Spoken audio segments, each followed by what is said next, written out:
Salmo 16. Assim diz a palavra do nosso Deus. Hino de Davi. Guarda-me, ó Deus, porque em ti me refugio. Digo ao Senhor, tu és o meu Senhor. Outro bem não possuo, senão a ti somente. Quanto aos santos que há na terra, são eles os notáveis, nos quais tenho todo o meu prazer. Muitas serão as penas dos que trocam o Senhor por outros deuses. Não oferecerei as suas libações de sangue, e os meus lábios não pronunciarão o seu nome. O Senhor é a porção da minha herança e o meu cálice. Tu és o arrimo da minha sorte. Caem-me as divisas em lugares amenos, é muito linda a minha herança. Bendigo o Senhor que me aconselha, pois até durante a noite o meu coração me ensina. O Senhor tenho sempre a minha presença. Estando Ele à minha direita, não serei abalado. Alegra-se, pois, o meu coração, e o meu espírito exulta, até o meu corpo repousará seguro. Pois não deixarás a minha alma na morte, nem permitirás que o teu santo veja corrupção. Tu me farás ver os caminhos da vida. Na tua presença, a plenitude de alegria. Na tua destra, delícias perpetuamente. Bendito Deus, nós te louvamos, ó Pai, te engrandecemos e agradecemos o privilégio de nessa manhã estarmos na tua presença. E nesse momento em que somos privilegiados em ouvir a tua palavra, meditar na tua palavra, queremos pedir que o Senhor fale aos nossos corações. Apesar de mim, apesar de nossas falhas, apesar de não merecermos, mas que por tua graça e misericórdia, a tua voz seja ouvida nessa manhã. E que a tua palavra possa gerar frutos de arrependimento, de mudança, para a honra e glória do teu nome. É que nós pedimos confiadamente. Amém.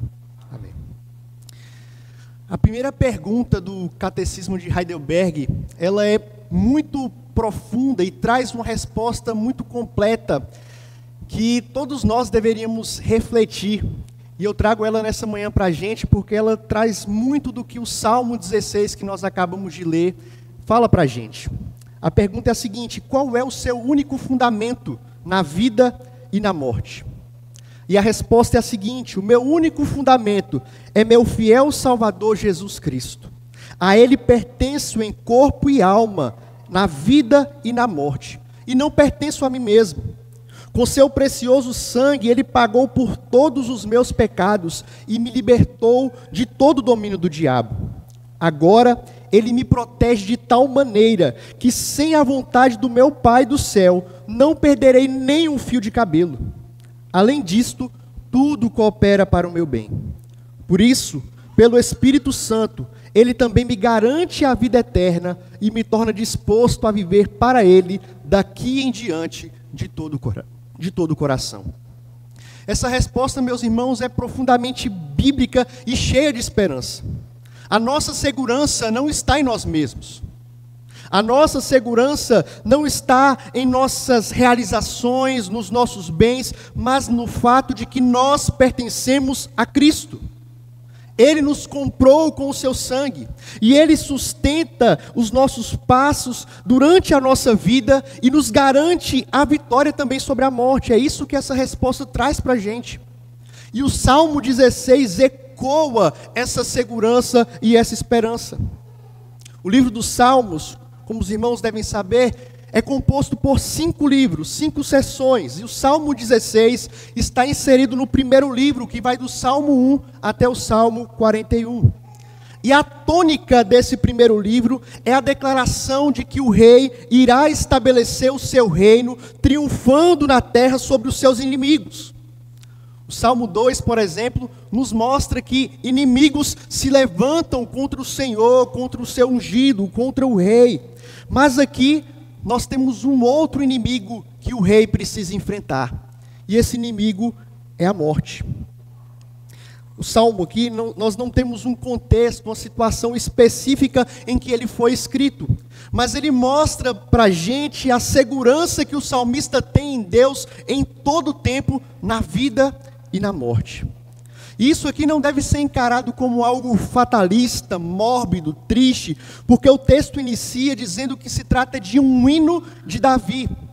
E a palavra para hino aqui, ela é um pouco diferente, ela pode ser traduzida literalmente como dourado ou algo do tipo.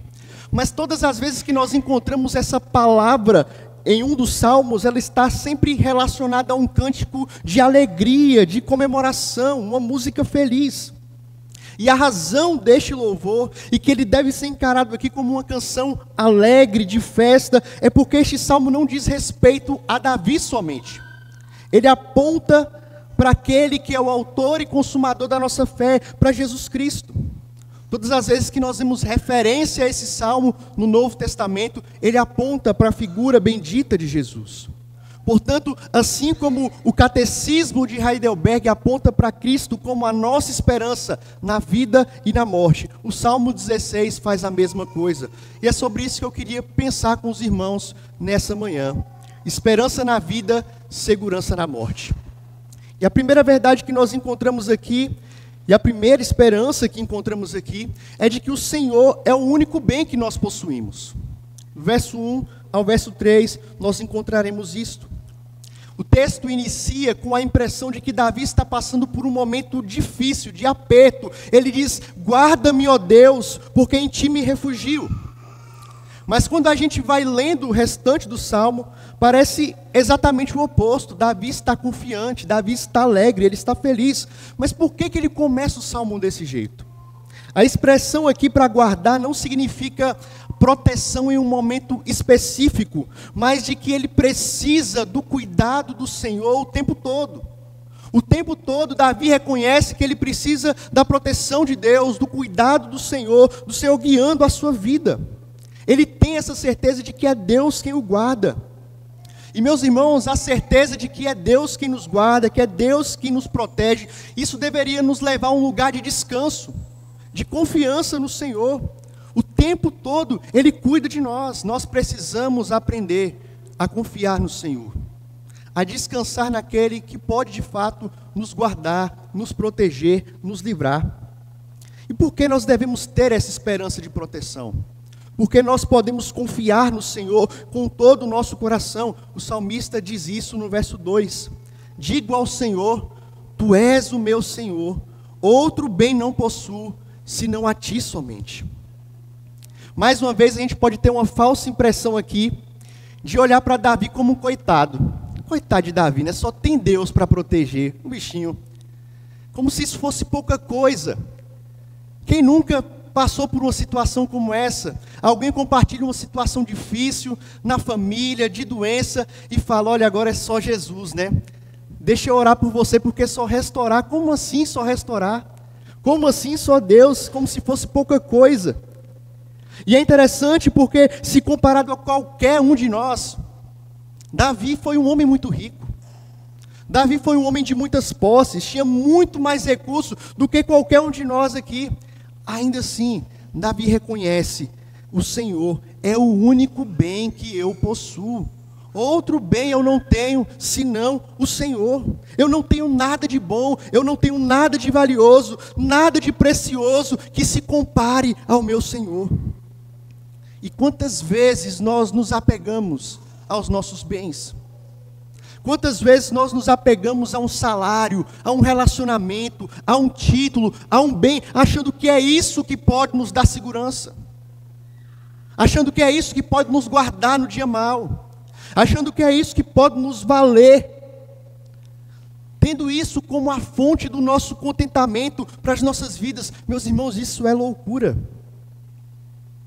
Jesus, certa vez, contou uma parábola de um fazendeiro que teve uma colheita fantástica. Uma colheita tão grande que ele precisou construir novos celeiros para poder acumular, para poder guardar os frutos dessa colheita. E depois de ter colhido, ter enchido os seus celeiros, ele disse: descansa a minha alma, porque agora eu tenho tudo, vai durar a minha vida inteira. Mas Deus diz para esse homem: louco, esta noite pedirão a tua alma, e o que tens preparado para quem será? Queridos, confiar nos nossos bens, confiar nas nossas riquezas, confiar em qualquer coisa que não o Senhor, isso é loucura, é insanidade. E o salmista então diz: eu não tenho outro bem, outra coisa, outra pessoa, nada a quem me apegar e ter confiança que não seja o Senhor. É Ele somente, nele eu me apego, nele eu me agarro. E ele diz: eu tenho o Senhor, mas eu tenho também os meus irmãos. Eu tenho a igreja, os nossos irmãos, o corpo de Cristo, os santos. Isso é a expressão da graça de Deus aqui nessa terra. Veja o que diz o verso 3: quanto aos santos que há na terra, são eles os notáveis, nos quais tenho todo o meu prazer. A palavra aqui para santo é para se referir àqueles que já estão nos céus. Mas ele usa essa palavra aqui para aqueles que estão na terra, para a igreja aqui visível. E a gente pode se perguntar: onde é que estão esses santos, né? Quando a gente encontra muitas vezes na igreja complicações, divisões, fofocas, murmuração, e a gente se pergunta: tem santo mesmo no meio da igreja?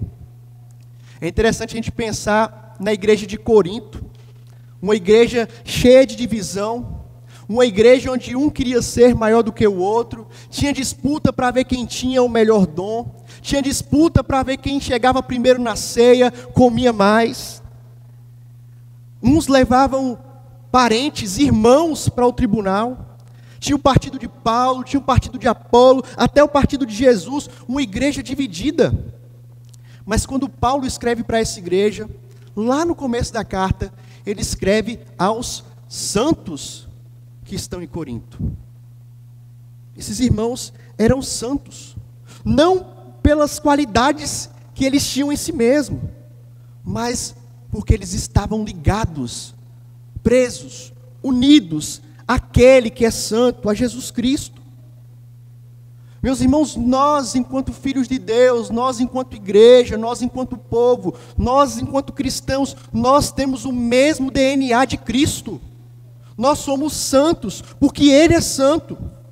E o que o salmista quer nos mostrar é que esse corpo aqui, embora hoje manifeste sim algumas imperfeições, esse corpo, a igreja, é o corpo de Jesus, é o povo de Deus, é um corpo de santos, e são entre esses irmãos que o salmista deseja estar. É no meio da igreja, é no meio do povo, é na congregação que o salmista deseja estar, porque são santos de Deus. Ele tem prazer de estar com a igreja, tem prazer de conviver com os irmãos. E quantas vezes desvalorizamos isso? Quantas vezes não damos o devido valor, a devida atenção, a devida importância de estar com a igreja, de estar com os irmãos? Muitas vezes mais prazer de estar com os de fora do que estar com os de dentro. Isso não significa que nós não devemos nos relacionar com os ímpios, com quem não é crente. O Senhor Jesus fez isso e testemunhou, e é uma forma, é um caminho para nós testemunharmos, sermos sal da terra, luz do mundo, evangelizarmos. Mas, meus irmãos, quantas vezes nós temos mais amizades com aqueles que não se associam com a luz do que com os filhos de Deus? E às vezes a gente diz: porque lá na igreja eu não posso confiar em ninguém. As pessoas não querem o meu bem, não posso confiar. Se eu falar alguma coisa, vai espalhar por aí, fica com medo, fica com receio. Meus irmãos, mas quando a gente não tem esse prazer, quando a gente não busca isso, nós não estamos desqualificando a igreja, nós não estamos diminuindo a igreja, mas nós revelamos o que tem no nosso coração, e o que precisa ser mudado em nosso coração. Estar com o povo de Deus, nos reunir aos domingos, e fora dos domingos também, de casa em casa, partindo o pão, isso deveria produzir em nós a alegria e expectativa de estar juntos. É o povo de Deus. Jesus, ele poderia ter escolhido quem ele quisesse, mas Ele escolheu a gente. Ele nos escolheu para nos amar, para estar conosco, de maneira que o prazer de Jesus é estar ao nosso lado, e Ele prometeu que estaria conosco todos os dias, até a consumação dos séculos, e que a gente não ficasse perturbado. Não se turbe o vosso coração, crede em Deus, crede também em mim, porque na casa do meu Pai há muitas moradas. Se assim não fora, vos teria dito, pois vou preparar lugar, e vou voltar, para que onde eu estiver, vocês estejam comigo também. Esse povo, a igreja, esteja comigo. O prazer de Jesus, o prazer do Senhor, é estar com o seu povo, é estar com a sua igreja. E muitas vezes nós dizemos o contrário. Não tenho alegria de estar com a igreja, não tenho alegria de estar com o povo de Deus, não tenho alegria de estar com os santos. Precisamos rever isso, queridos. O Senhor é o único bem que o salmista Davi possuía, e ele expressa isso. Mas não somente o único bem de Davi, é o único bem de cada membro desse corpo. O Senhor é o único bem que cada um de nós possuímos, e é no meio desse povo, é no meio desse corpo de santos, que essa confiança é fortalecida, é renovada, essa esperança é anunciada. Precisamos valorizar isso. Precisamos experimentar mais desse privilégio que é ser povo de Deus, desse Senhor, que é o nosso único bem. Ele é a nossa esperança. Mas o salmista continua nos apontando e nos mostrando a esperança de que o Senhor é a porção da nossa herança. Verso 4 ao verso 8.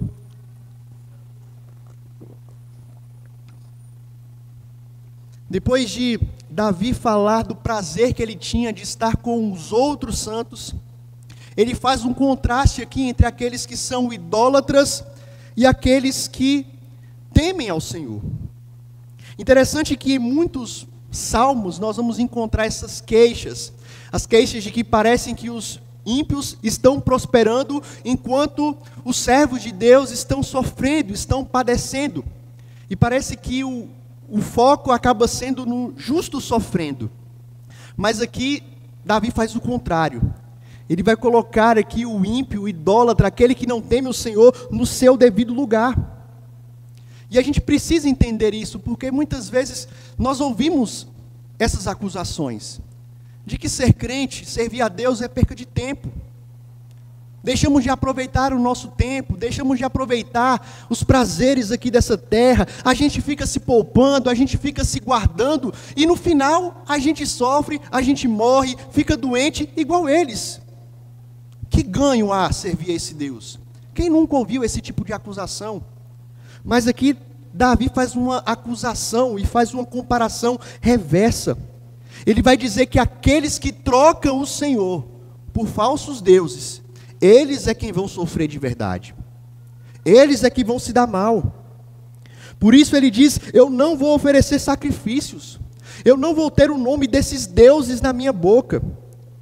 Meus irmãos, isso serve de lembrete para a gente. Lembrete de que não vale a pena trocar o único bem que nós possuímos por nenhum Deus falso. E aqui, quando falamos de idolatria, precisamos reforçar a questão de que não é somente imagens, não são somente os santos, não são somente divindades que existem por aí. Lembre-se que idolatria é colocar qualquer coisa no lugar de Deus. Portanto, coisas boas, nossa família, nossos cônjuges, nossos filhos, nosso trabalho, tudo isso pode se tornar um ídolo do nosso coração, um falso Deus, no qual nós nos agarramos e colocamos a nossa esperança, a nossa confiança, a nossa alegria, o nosso prazer. E o que Davi está falando é que tomar esse caminho de trocar Deus e colocando essas coisas no lugar de Deus, vai nos levar para um caminho de destruição. O caminho não é por aqui. Veja o que ele diz: o caminho é esse, o Senhor é a porção da minha herança. Davi aqui parece que está olhando para o futuro e pensando: mesmo que eu não receba a herança dos meus pais, mesmo que minha família não deixe nada, sabe o que eu vou ganhar? eu vou ganhar o Senhor. Eu vou ganhar a presença do Senhor. Mas não só algo no futuro, não só amanhã. Ele diz: o Senhor é a porção da minha herança e o meu cálice. Cálice aqui é a alegria do presente, é o degustar do vinho, da festa. O Senhor me dá alegria no futuro, mas o Senhor já me dá alegria aqui hoje. Podemos viver contentes, alegres, felizes hoje, porque hoje mesmo podemos desfrutar de relacionamento com esse Deus, de conhecimento desse Deus, de vida com esse Deus. Ele prossegue: tu és o arrimo da minha sorte. Sorte aqui diz respeito a caminho, a estrada, a direção. O que Davi está querendo mostrar é que esse caminho que nós trilhamos daqui até o porvir, quem garante o sucesso dessa caminhada, que nós chegaremos até o final, é o Senhor. Ele garante, Ele é o arrimo da nossa sorte, é Ele quem está nos conduzindo até o dia de Cristo Jesus. Ele é o arrimo da minha sorte, por isso eu posso descansar nele. Não somente o salmista, mas como também todos aqueles que temem o Senhor. No verso 6, Davi aqui ele se apropria de um momento muito importante da história de Israel. O povo que havia conquistado a terra prometida, chegado na terra prometida, e a gente percebe aquele momento em que as tribos vão se distribuindo entre as partes da terra.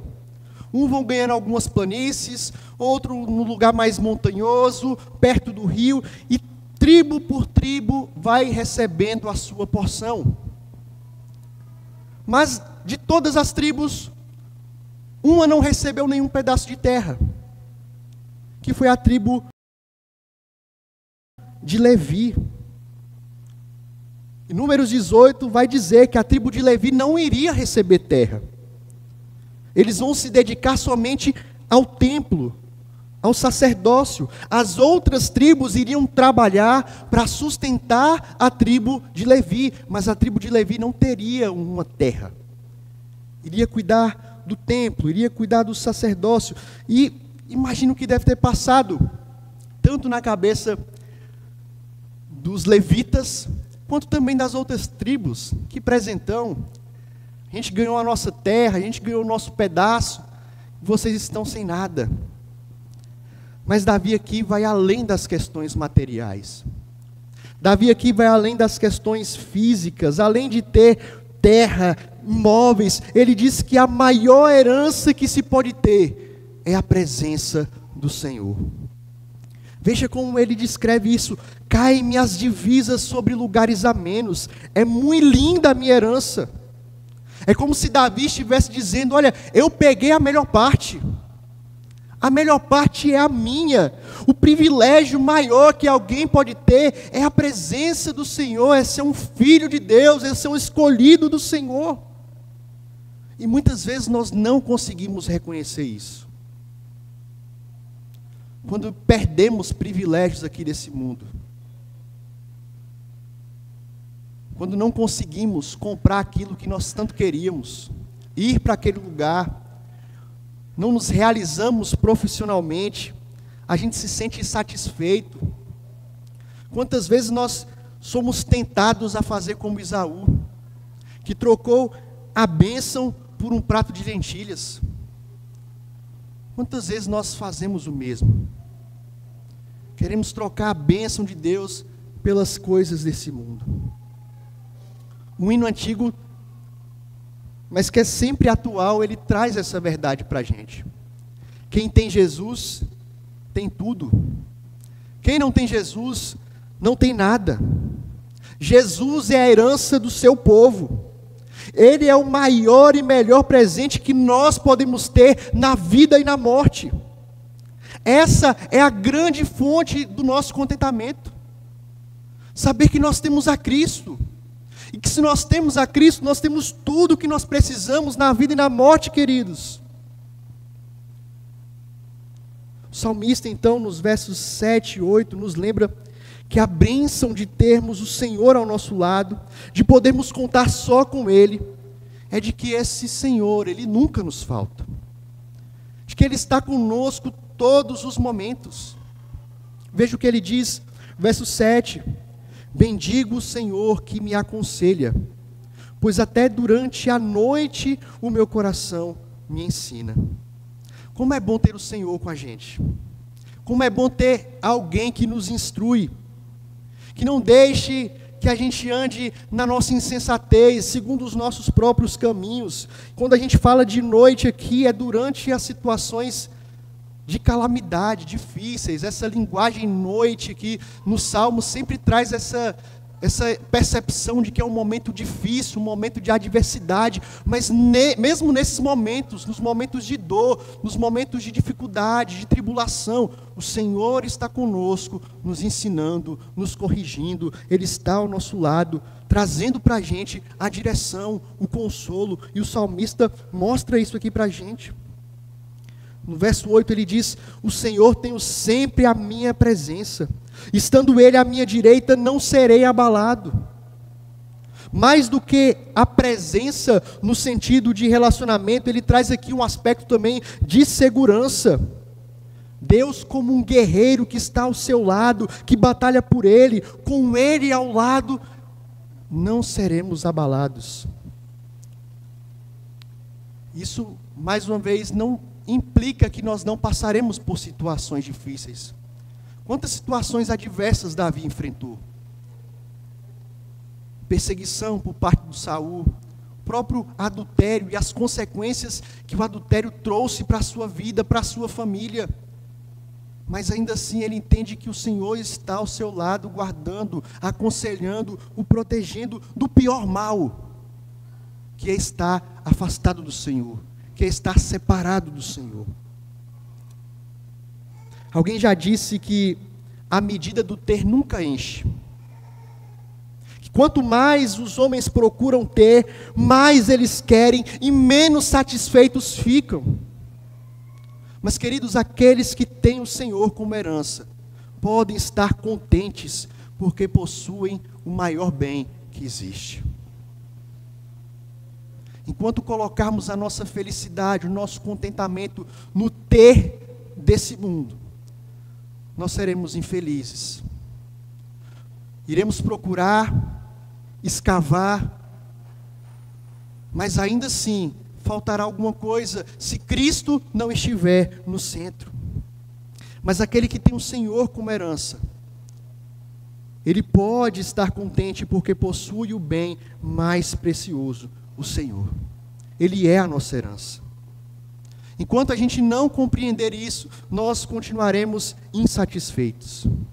Enquanto não entendermos que Ele nos basta, nós iremos correr atrás do vento. Enquanto não compreendermos que a verdadeira riqueza está nele, nós continuaremos em miséria.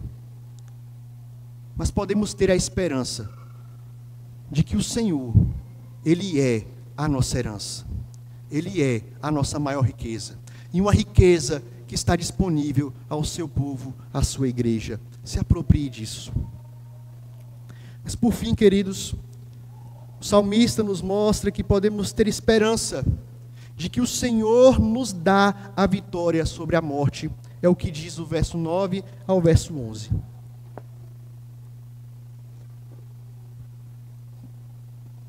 Ter o Senhor como o maior bem, entender que o Senhor é a sua verdadeira herança, leva o salmista aqui a um lugar de segurança, um lugar de refúgio, um lugar de confiança, não somente durante esta vida, mas também na morte, e até depois da morte. É exatamente isso que ele diz aqui no verso 9. Ele se alegra tanto no Senhor, ele confia tanto no Senhor, que ele tem certeza de que o seu corpo vai repousar seguro. E é interessante pensar como para muitos falar da morte é um tabu. Seja porque tem medo de falar da morte, não sente muita segurança sobre esse momento, acham que são jovens alguns e a morte não vai chegar logo.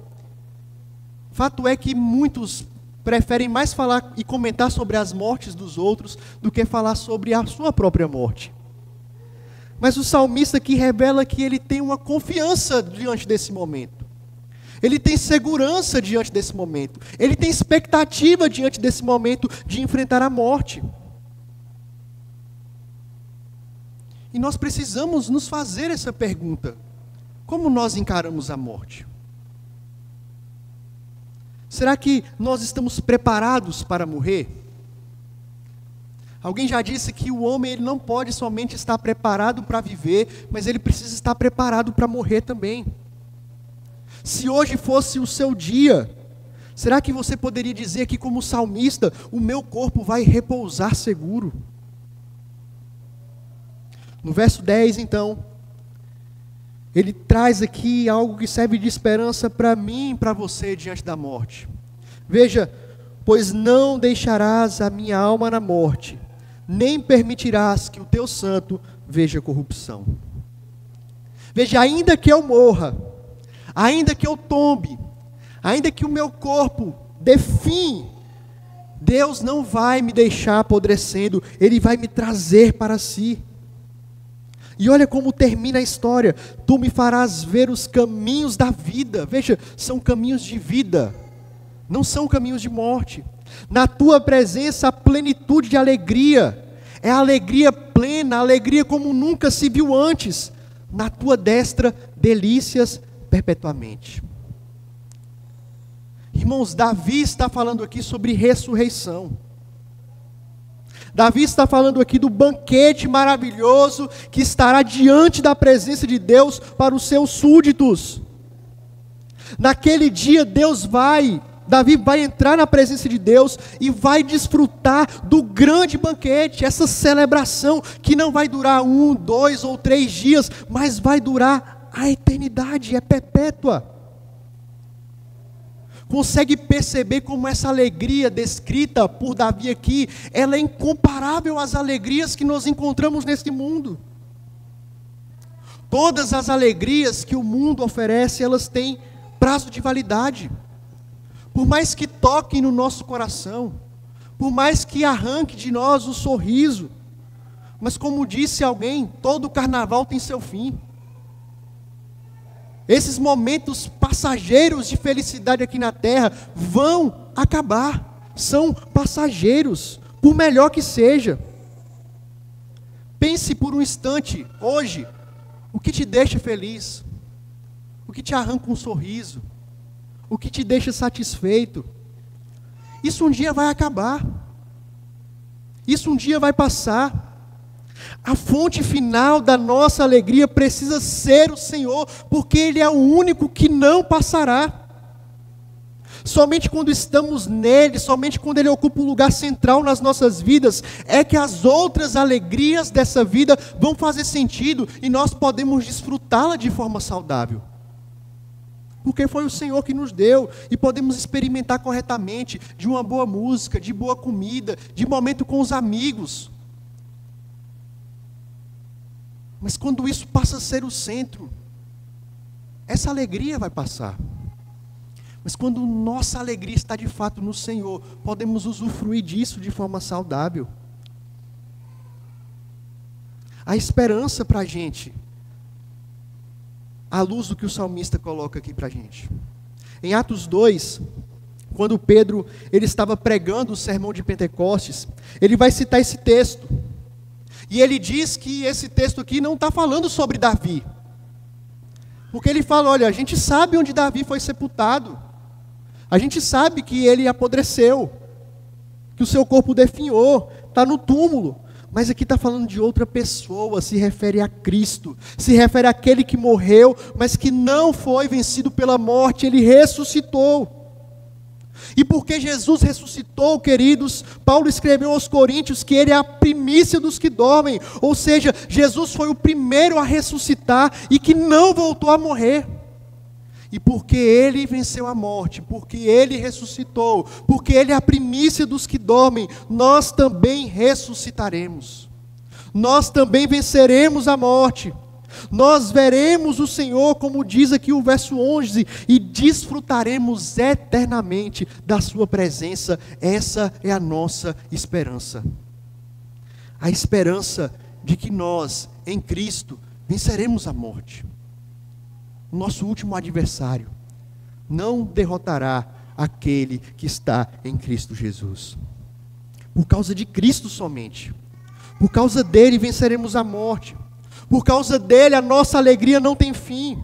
Por causa dele nós já temos tudo o que nós precisamos na vida e na morte. Muito embora essa alegria, essas delícias perpétuas só serão experimentadas, como diz aqui, plenamente experimentadas no porvir.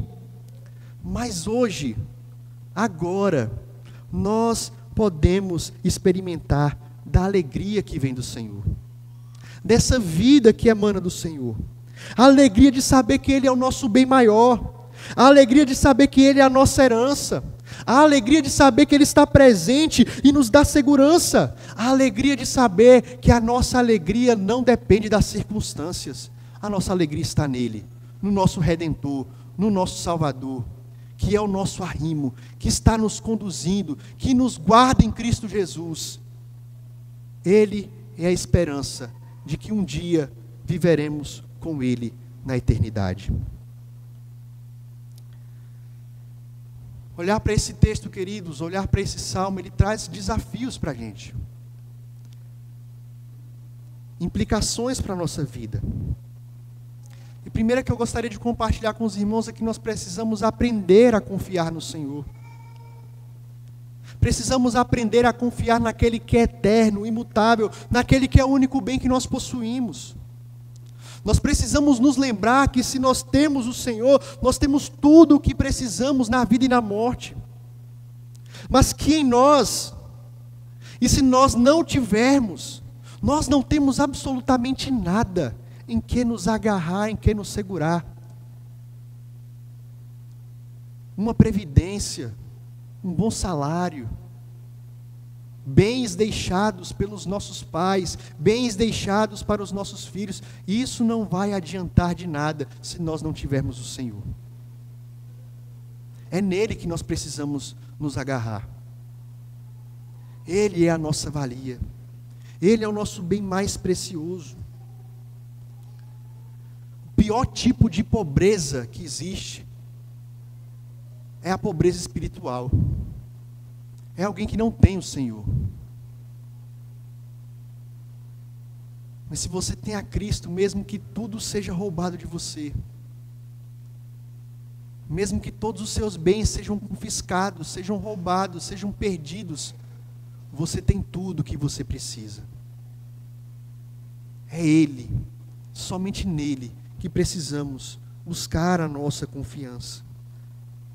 Onde é que está o seu coração? Onde é que está a sua confiança? Onde você tem se refugiado nos dias maus? Confie no Senhor. Peça ao Senhor que o ensine a confiar, a descansar nele somente. Pensando em família, pensando em herança, você que é pai, você que é mãe, você que um dia será pai e mãe, qual herança você tem deixado para a sua família? Qual herança você tem deixado para os seus filhos? No que você tem investido tempo na sua casa? Quantas vezes pais, na busca por dar uma boa escola, uma boa educação, dar tudo de bom e do melhor, gastam tempo, a semana toda, fora de casa, sem contato com os filhos, sem contato com a esposa, trabalhando incansavelmente, a troco de quê? Casamentos que são perdidos por causa disso, filhos que crescem revoltados e não querem saber de Deus, não querem saber da igreja, porque pais têm negligenciado o bem mais precioso que eles podem deixar para os seus filhos. Os ensinamentos de vida, a palavra de Deus. Que tipo de herança nós temos deixado para as nossas famílias? Que tipo de herança temos legado para os nossos filhos? O que adianta ganhar o mundo inteiro e a nossa família se perder da presença do Senhor? Invista na sua família. Invista na vida dos seus filhos. Ore com os seus filhos. Ensine os seus filhos na palavra de Deus, na sã doutrina. Traga os seus filhos para a igreja. Invista no seu casamento, na vida espiritual da sua esposa. Essa é a maior herança, o maior legado que nós podemos deixar.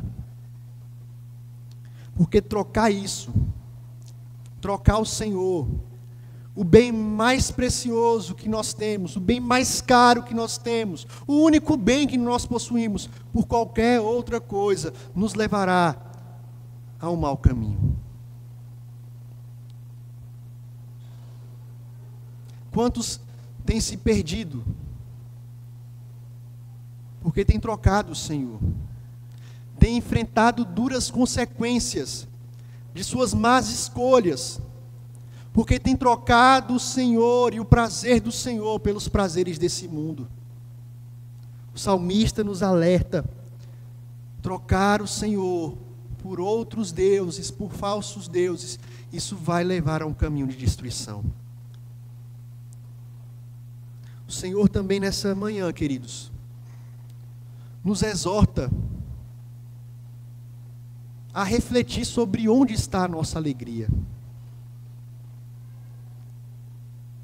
Onde está a sua alegria? Onde está a razão da sua felicidade? A alegria que esse mundo propõe é passageira. Tem prazo de validade. Somente aquele que pode dar alegria perpétua e de verdade plena é o nosso Senhor. Somente Ele pode preencher o vazio dos nossos corações. Que Ele seja de fato a fonte da nossa alegria. Que possamos buscar nele somente. Como o salmista diz, ter o prazer de meditar na palavra do Senhor de dia e de noite. Ter o prazer de buscar ao Senhor incansavelmente, porque Ele é o único que pode satisfazer e dar alegria plena e verdadeira. Gostaria de concluir mais uma vez, trazendo a pergunta e a resposta do Catecismo de Heidelberg. Qual é o seu único fundamento na vida e na morte? Que a nossa resposta possa ser: o meu único fundamento é o meu fiel Salvador Jesus Cristo. A Ele eu pertenço em corpo e alma, na vida e na morte, e não pertenço a mim mesmo. Que essa seja a nossa resposta. Possamos pertencer somente a Ele, vivendo somente para Ele, para a glória do nosso Deus, hoje e para sempre. Amém. Convido você